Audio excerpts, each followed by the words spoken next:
Hi, everybody, and welcome. I'm Donor Murphy, the host of the Layoffs over Lattes podcast. Getting laid off and navigating a job search it can be one of the most vulnerable and stressful experiences of life, never mind career life. Dealing with uncertainty, keeping unemployment in perspective, and strengthening resiliency can help you stay emotionally healthy on the journey towards your next job. On this episode, I talked to Dr. Adam Dorsay about resiliency, what it is, and the things that you can put in practice every day to maintain optimism and build mental and emotional strength. Dr. Dorsay is a licensed psychologist and executive coach in Silicon Valley, where he serves high achieving adults, including professionals, executives, entrepreneurs, and professional athletes. He's also the host of Super Psyched, an award-winning podcast, and has authored an award-winning book of the same name with the subtitle Unleash the Power of the Four Types of Connection and Live the Life You Love. Adam has also delivered numerous highly regarded TEDx talks, which you can find on YouTube. So with that, on with this episode, and I hope you enjoy it. So, welcome, Adam, to Layoffs Over Lattes. Delighted to have you here. And the first thing that I just wanted to just disclaim is that even though this is a episode on resilience and speaking of mental health, I did want to just let our listeners know and emphasize that this podcast is produced for educational and entertainment purposes only. It's not a substitute for seeking advice from a professional, be that a licensed psychologist, a medical doctor, or any other professional. So I just wanted to get that out of the way. So, Adam, the first question that I always like to ask my guests is, even though you have had a very successful and continue to have a successful career in psychotherapy and you're a successful podcaster and author, but as a child, what did you want to do when you grew up? Great question. As a child, I went through various phases. There was the baseball player phase that I went through when I'd fantasize about hitting that last minute home run. I wanted to be a rock star, of course. Then, of course, growing up under the shadow of a physician, I wanted to be a physician, but I had no proclivity in the hard sciences whatsoever. I also had ADHD undiagnosed until I was in my late 20s. And dyslexia. So I thought myself to be academically and intellectually unfit. So there were many years when I marinated in, well, what will I do? What will I be able to do? And there was no question in my mind from a very young age that if I could do anything, I'd want to be a psychologist. Oh, And so yeah, so I didn't think I would get to do that, but that was what I wanted to do. well, it sounds like you're living out your childhood dream. So that's great. Yeah, it's Um, been really fortunate. So this episode, so I think resiliency, when it comes to having been laid off and going through a period of unemployment, or even when you're going through career transition, resiliency is a very important topic and something that I think we should be all leaning into and practicing. But to get the ball rolling, is there a clinical definition of resiliency, or in your practice, is there a definition of resiliency that we should use for the purpose of this conversation? Sure, I wouldn't necessarily strike myself. I wouldn't say I'm an authority on the authoritative definition of resiliency, but I would say it's moving beyond something that hurt badly. It could be a big T trauma, which means like really big trauma, as in being in a war zone. It could be a small T trauma, as in getting through something that is hard, Right. like a divorce. Some people might even say that the divorce itself could be a big T trauma, depending on how you define it. But it means getting beyond something, as my colleague and friend Jonah Paquette wrote a book called Happily Even After. So I would say it's the capacity to be happy even after something bad. I wouldn't say happy, but to thrive post. I would call it post-traumatic growth. Perhaps would be Right. what I would call it. And I think piggybacking on that is, is there a helpful way then that people could reframe a layoff and have that happy ever after, even in kind of the thick of searching for another job? Yeah, similar to when we were going through COVID, I was telling people, wow, this is not the opportunity any of us wanted, but it's the opportunity we have. And Mhm. the great Winston Churchill once said, never squander a good crisis. And if there's ever been a man who has lived and thrived during times of profound, profound difficulty, it would be Winston Churchill, who I would say arguably saved the world. Yeah, But for sure. um, yeah, so I would say it would be recognizing, oh crap, you know what? This is not by any stretch what I had wanted. Yeah. What now? How can I find a way to rock option B? Sheryl Sandberg, in conjunction with Adam Grant, wrote a great book called Option B. Her husband died, and her rabbi said to her, wow, you know what? You're going to have to kick the shit out of option B, was the term that literally what, and so that's what she did. I believe I'm phrasing it as she did, but Right. oftentimes behind door lettered B instead of door lettered A, there are really incredible opportunities. And I'm not being euphemistic. Sometimes they are really quite wonderful. My podcast itself was born during COVID. It was not the opportunity I wanted, but it was the opportunity I had. And I wasn't driving my kids to school, and I had 5 extra hours a week in light of the fact that I wasn't driving my kids to school. So Right. that 5 extra hours provide me with an opportunity to create a podcast. And for many people, even though a lot of horrible things were happening during COVID, very much similar to getting blindsided and sucker punched by a, a layoff. Well, what are the opportunities here? Maybe it means that I get to work at a better place. Maybe it means that I get to consider maybe I got a package from the company that provides me with time to receive training in something that I've always wanted to do.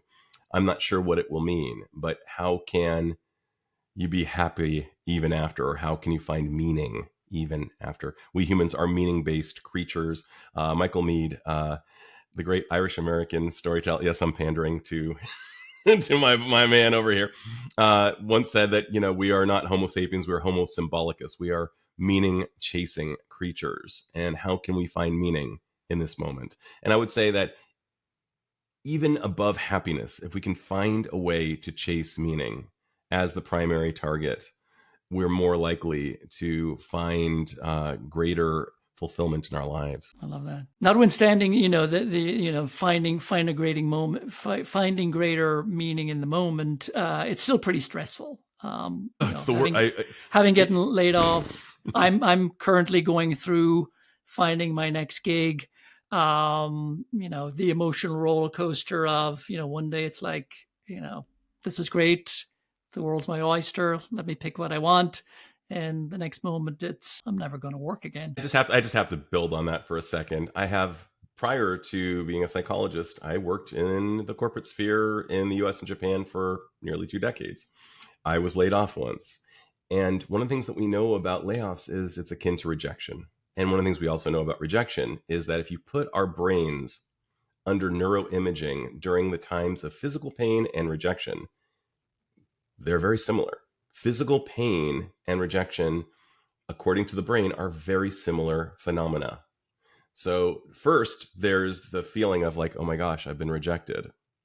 Terrible feeling. And that, of course, goes all the way back for Darwinian reasons. I mean, we don't want to be rejected. It used to mean our certain death.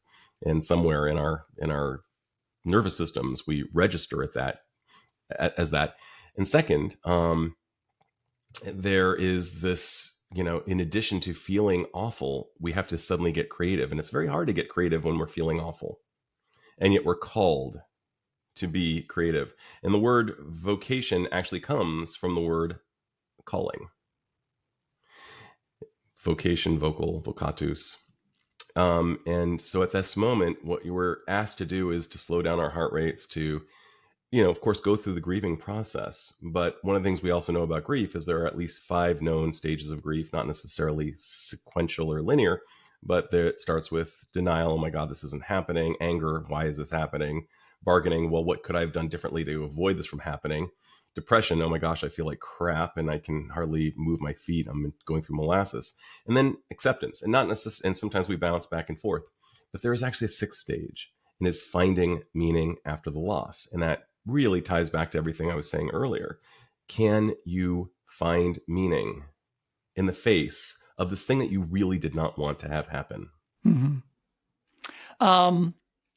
And you touched on breathing, breathing and just centering yourself. But are there techniques that Yes. people could use to manage stress Yes. and to also go back to that center of, okay, this is something that has happened, but I don't have to be defined by it, and dropping back to center every time you find yourself wigging out. So there are a multitude of things we can do. And some of them may sound cliche and even hallmarky, but there's often, though, a chasm between what we know and what we do. People may know what to do, but they may not apply what they know they should do. So first thing we need to do is be patient with ourselves.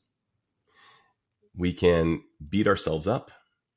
One of the things we know absolutely for sure is that self-compassion, that is speaking to ourselves the way we would speak to a friend, is really helpful. I think of it as the Ted Lasso effect. Speaking to ourselves, I mean, Ted Lasso, if nothing else, is all about applied self-compassion and the results that accompany it. This is not some woo-woo new agey idea. In fact, the Navy SEALs are actually applying the principles of self-compassion and getting awesome results because things happen faster and better when we apply self-compassion. So first thing, be patient with ourselves, apply self-compassion, speak to ourselves the way we would a friend. There are two other roads to self-compassion. This isn't going to be a whole masterclass on self-compassion, but recognizing that it is what it is. Like, being mindful. Don't make it worse than it is. It's not the worst thing that's ever happened. It's obviously, don't try to say, turn that frown upside down. No, we have to Right, actually right. go through like what we're going through when we're going through it. And also recognizing that there is a universal nature of pain. All of us are carrying some form of burden. This just happens to be yours at the moment. Yeah, yeah. But there's so many other things you can do. One of them is talk about it. You were commenting earlier about, thank you so much for kindly liking today's episode of my podcast. I was talking about one of these quotes. I actually brought out 5 quotes that I really love. One of which is, we can't fix what we don't talk about. Or I think it was, something about, something to that effect from the brilliant and young Stanford student, Zach Gottlieb. We'd have to talk about things. And we humans oftentimes feel ashamed when we get laid off. We do need to talk about these things, whether it's with a therapist, with a friend. We're social creatures. Oftentimes we like to keep things bottled up.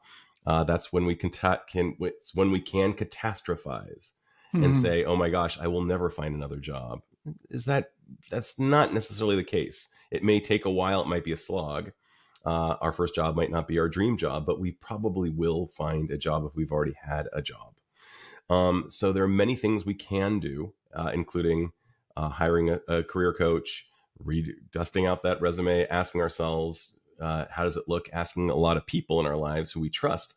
I surround myself with a circle of really smart people.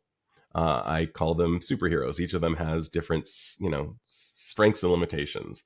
Many of whom could look at my resume and tell me honestly how it looks. And so there are so many things we can do.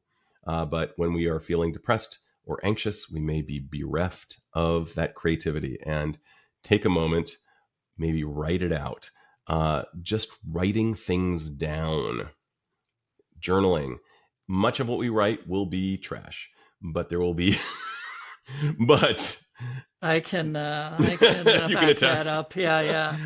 But within the trash, we will find treasures. So just write, tolerate the fact that a lot of what we write is trash, but there will be silver nuggets, gold nuggets, maybe even platinum. Yeah. I do appreciate you emphasizing, talking to people, because I think what's going to happen in this podcast series is that I will continue to go back to I think what is the golden rule of looking for a job is, don't do it alone, because, I've been between jobs before. I've done it alone before. It is such an isolating miserable experience that I knew this time around I didn't want to ever, I didn't want to replicate my experience from last time. So I have surrounded myself with people. I've got this podcast came out of a job search support group that I put together when I first got laid off, and I've subsequently joined other job search support groups. So that is key, to talk to people. Don't find Definitely. yourself, yeah, don't find yourself, on your computer 8 hours a day just applying for jobs. That's not the way to do it. Which kind of lends itself to my next question, which are routines. And obviously, once you get laid off, your full time job is finding a full time job. But are there routines that you might recommend or suggest? Absolutely. Every one of us has a winning formula. There is a great former Navy SEAL who became, I believe, the president of a university in Texas, wrote a book called First Thing You Do Is You Make Your Bed. And I would say Yeah, control the controllables yeah. and figure out what is your winning formula. Each of us has a different winning formula. And I'm going to ask you, Donald, what are some things that you know are perhaps some simple practices that you know will give you a huge return on investment of your time in terms of giving you energy?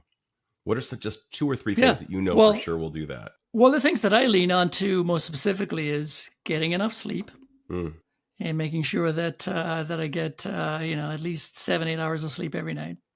The other thing that I've worked into my daily routine is getting up from in front of my computer and taking a half-hour walk every day around the neighborhood. And the other thing is I have a spiritual practice, and making sure that I try to get at least 10 minutes of meditation in every single day. And I do have a prayer practice, and I lean on that. I can, even on the way from my laptop where I've just applied for a job, to pouring myself a glass of water from the kitchen faucet, just to say a quick prayer um, in that transition period. So there are some of the things that I lean on to try to keep myself in balance. I love that. And are you fairly consistent with those practices? Yeah, and and that is what I've learned, is that if I fall off the wagon on any one of these, I'm in trouble. And I Exactly. have I have found that they are the kind of the three legs of my stool: sleep, exercise, and meditation and prayer. Yeah. So I would And say and that. and, and yeah, and if and again, they've all got to be consistent. But even if you try to sit on a three-legged stool and one of them is you haven't been nurturing, that stool is going to fall over. A million So I found percent. it. Yeah. So I think those are great. And I think that rocking those things on the regular sets a good baseline so that you can engage in the art of looking for a job or whatever it is whatever the task is ahead of you. Um, there's a chasm between what I know and what I do sometimes. And my back, I threw it out a few days ago. Hmm. And why did I throw it out? Well, because I didn't stretch. I know I should stretch. I hate stretching. I absolutely, my wife is always on my ass to stretch. I hate stretching. It feels I like would. such Yeah. a waste of time. And yet, Amos Tversky once said, we lose years by not being willing to lose a few hours. Yeah. Yeah. And I think that's a great quote. I'm paraphrasing it, of course. He was a good buddy of Danny Kahneman, who's of recent blessed memory, a great professor from Princeton who was a Nobel laureate. But by not being willing to waste a few seconds on stretching every morning, all I needed to do probably Yeah. are three of them. And I Yeah. wasn't doing them, and Yeah. I threw out my back. And What is it with us and human so there's, beings? if my office was a game of Family Feud, I'm not sure if you're familiar with this TV game show. Yeah. One of the top surveyed answers in my office was, I failed to apply what I know. And so I would ask everybody to ask themselves, what do you know works for you that you're not actually using in your life right now? What is the low hanging fruit? How could you begin to apply just one of those things? I wouldn't say apply two of those things, because if we chase two rabbits, we get zero. But Right. chase Right. one of those rabbits right now. And Right. once you get that one, maybe chase after the second one. But ask yourself, what is your winning formula? Sleep is a big deal. I actually refer to it as the Heathrow of behaviors, because everything passes through Heathrow and everything passes through sleep. I don't care what it is, if it's hormonal, if it's motor, if it's cognitive, it's this immunofunctioning. Every single biological and cognitive function passes through sleep. So that would be one of the few that applies to us all. Thanks for that. I feel like, I'm asking questions that kind of are on the same theme, and maybe we've touched on some of it, but you know, the job search process has setbacks along the way. If you're really successful in your job search, you're getting lots of interviews. You may not get all of the jobs at the end of those interview processes. But for example, setback of getting to the last round of an interview, and then you get the call that says, you didn't get the job, even though you've invested, many hours of researching the company, researching the job, being on interview panels. What are some of the things that people could do to kind of bounce back and reset? And maybe you've touched on some of those already. First of all, just recognize it's a loss and that you've attached yourself to an outcome. When we attach ourselves to something, Right. whether it's a human, a baseball team, I know a lot of people in Toronto right now are going through tremendous amounts of grief. They came just this close to winning a World Series. But when we attach to ourselves to an outcome, we go through grief if we don't get what we had hoped we would get. And one of the things we need to remind ourselves of is that this is the new reality, and we need to go through the grieving process of all of the bargaining, what could I have said differently, and all that other stuff, and recognize that's a normal thing. Have somebody with whom to talk about it, allow ourselves and be patient with ourselves, and then hit the ground running again. Put on that Rocky theme song and say to ourselves, all right, it's time. Whether you apply the Mel Robbins 5-second rule that she talks about going 5, 4, 3, 2, 1 and just going and not procrastinating. Yeah. I love that idea. Yeah. Whatever it is to get yourself back, and ask yourself, thinking about Pareto's law, what are the 20% of the behaviors that are going to yield the biggest return on your investment of time? So, of course, we all know that it's important to work smarter, not harder, but many of us don't apply that. One of the all-time greatest things to do is to contact the people you know. Some people say it's not what you know, it's who you know. I would say it's what you know about who you know, because sometimes you will know someone who knows a lot of people. Malcolm Gladwell refers to these people as connectors. They're often not your best friends. Mm-hmm. They're often, kind of 2 or 3 tiers out, but they are thrilled to help. Most humans love helping other humans. Right. It feels good to know. The way I even met you, I met you through a good friend who said, hey, you know what? You got to talk to Donald. He's awesome. And so I was like, fantastic. I gave that came guy from $50. Highly recommended. What's that? I gave Mark $50 to say that. Mark is just one of my favorite human beings. I love Mark. But if Mark says talk to Donald, I'm going to talk to Donald. And immediately you came in, just completely pre-authorized for a conversation. But be willing to reach out to other people. Barbra Streisand saying people who need people are the luckiest people in the world. I think that's a silly lyric.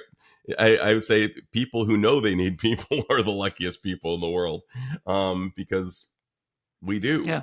We are social beings, and yet many of us clam up in this time when we are meant to reach out and be willing to ask for help along the way. Every hero's journey.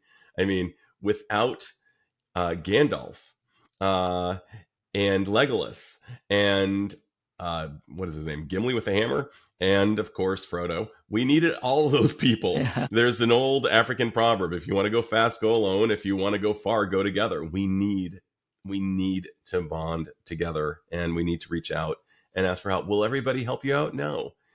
Be willing to move on and ask other people. And always be willing to ask that other question of like, well, do you know anybody who might know? Even if you don't know, Right. oftentimes they'll say no, but it really never hurts to ask. Yeah, I have an industry colleague who went through a 7 month job search, and he surrounded himself what he called his board of directors. I love it. I use that term too. Yeah, it was just it was just such a great piece of advice to surround yourself with people who you can go back to time and time again and seek their opinion. The other thing too that just happened today that I've got somebody who's on. I'm part of an organization called Never Search Alone, part of it what they call a job search council, and one of the people on my job search council just today said, I'm going to start reframing when I get a rejection and I'm going to reframe it in terms of it was just not the right fit for me and it was not the right fit for them, and then I'm just going to go on. Yeah, or I believe it was Nietzsche or someone like him who said, "My words were not meant for their ears." Um, I'm conscious of time, and we're getting to the end of our almost half hour together. But a layoff is not something that happens in isolation. Mm. There's typically a spouse or children or a boyfriend or a girlfriend that is impacted, and probably they feel the rejection and the grief as much as the person who's gone through the layoff. But are there some ways in terms of strengthening and protecting interpersonal relationships that people should be mindful of? And maybe it goes back to what you said at the very very beginning, which is talk about it. But is there anything specific you might want to mention in terms of just keeping everybody healthy beyond just the person who's been immediately and directly impacted? Yeah, I think the first thing I would say is that the people, you're absolutely right. These do not happen in isolation. I was talking with a fella who wrote a book about conscious leadership, and he'd co-authored this book with the former CEO of Whole Foods, who really did recognize that when a single person is harmed at work, there is a ripple effect. And let's face it, if I come home and I'm in just a horrible mood because I've been overworked and been treated poorly by my boss, and by the way, we spend more time with the people at work. Approximately 90,000 hours of our life will be spent at work on average, according to certain surveys in the US. These relationships are important. Our sense of self has in some cases been temporarily destroyed. So Mm-hmm. what I would ask is that the person who is harmed be able to let the people in the family know, wow, I'm in a fairly vulnerable place. And we know one of the things we know about vulnerability is it is the precursor to courage. Mm-hmm. There is no such thing as courage without fear or vulnerability. If somebody says, wow, that guy was so courageous, he was fearless, I'd say, no, he wasn't courageous. He might have been fearless. The guy who, a seasoned parachutist, will jump out of a plane for the 20,000th time. Yeah. For them, it's just a day at Right. work. For me to jump out of a plane would be very fearful indeed and require a lot of courage. So this is a moment of vulnerability, and to have the courage to say to the significant others in our lives, hey, I'm going through something. I could use a little tenderness at the moment. Yeah, I might want to talk. I might not want to talk about it.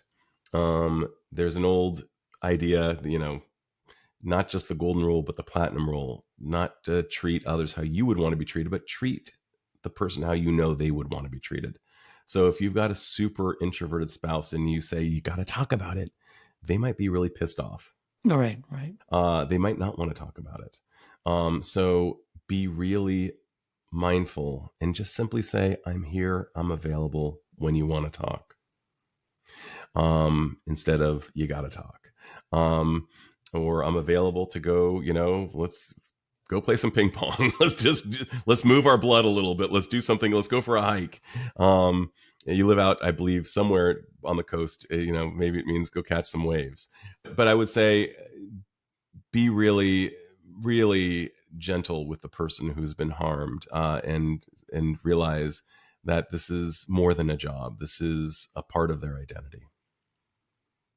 A couple of last questions. One is, are there any resources that you could recommend? Sure.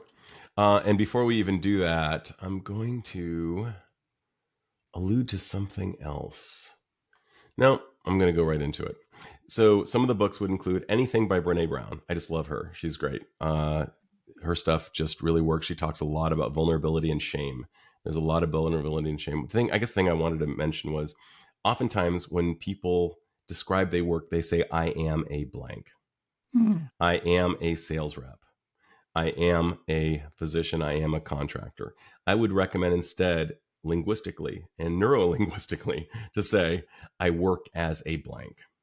Because if the more we say I am a blank, and when that thing gets hit by a wrecking ball, suddenly our whole sense of self can feel demolished at the moment. And if we realize, no, I in fact work as this thing. I am a husband. I am a father. I am a member of the community. I'm a friend.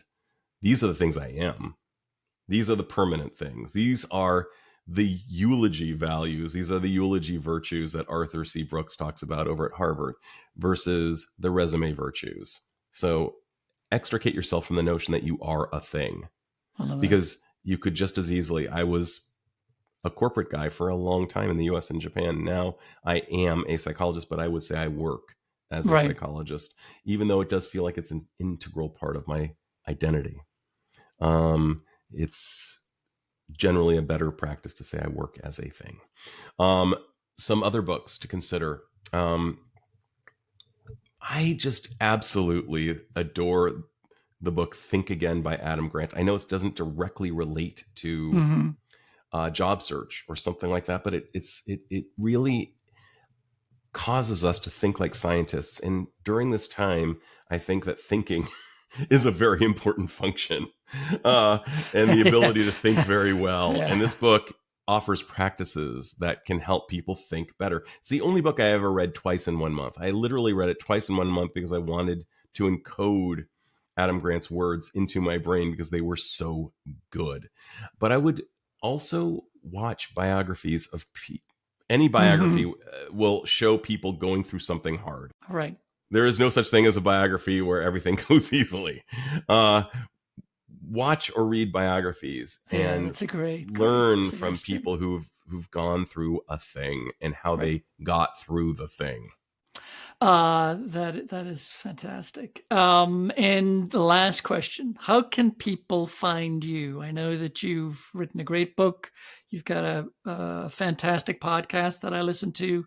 I know that you're in private practice, but where can they go to find you? Sure. They can also find me on YouTube. I've got 3 TEDx talks that I've given, one on emotions, and I should say men and emotions. It's called Emotions, the Data Men Miss.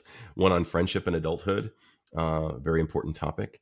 And one on the topic of connection. The word connection just keeps showing up in my office more than anything. And that's why I wrote that book on the 4 ways we humans connect. And to my knowledge, no one's ever actually addressed the 4 ways that humans connect, let alone defining the word connection as people mean it when they say it, because it's just not been defined.